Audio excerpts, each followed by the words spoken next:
مادر تو با زاییدی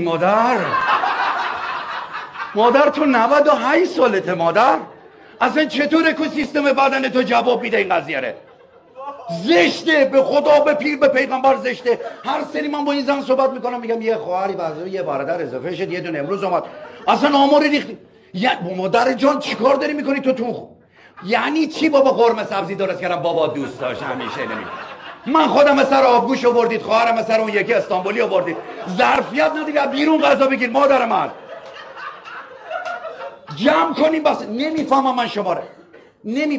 یعنی چی مادر من؟ نمیشه فقط پدر من بخواد. تو هم این وسط یه دوتایی این داستان.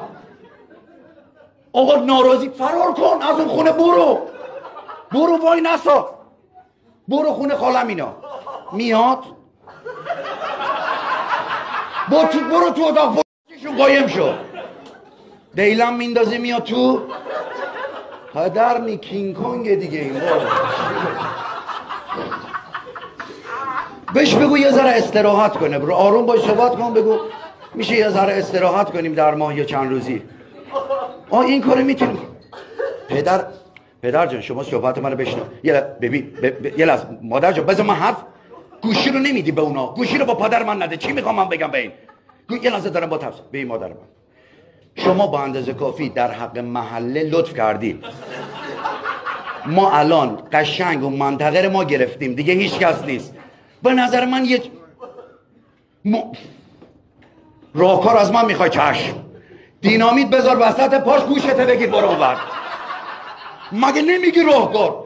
بهتره کن بی پدر مادره بنداز دور. دیدی خودت میخوای. دیدی سری شاکی میشی. من گوشی رو نده بش. گوشی رو نده. ای وای. سلام پدر جان. بدن عالی مستحکم.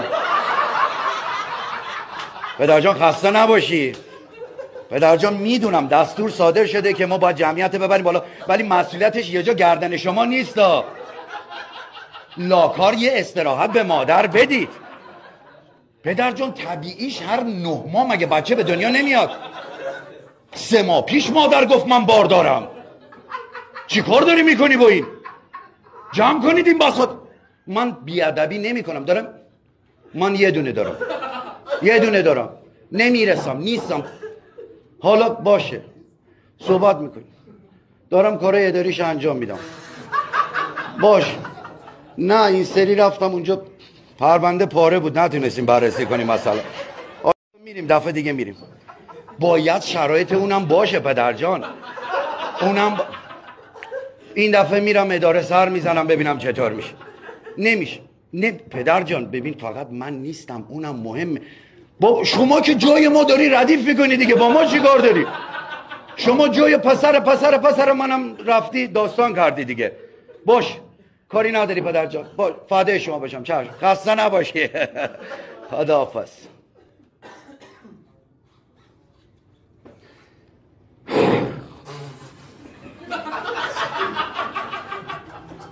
نخن میگم بابام بیاد. نخن از این نخن.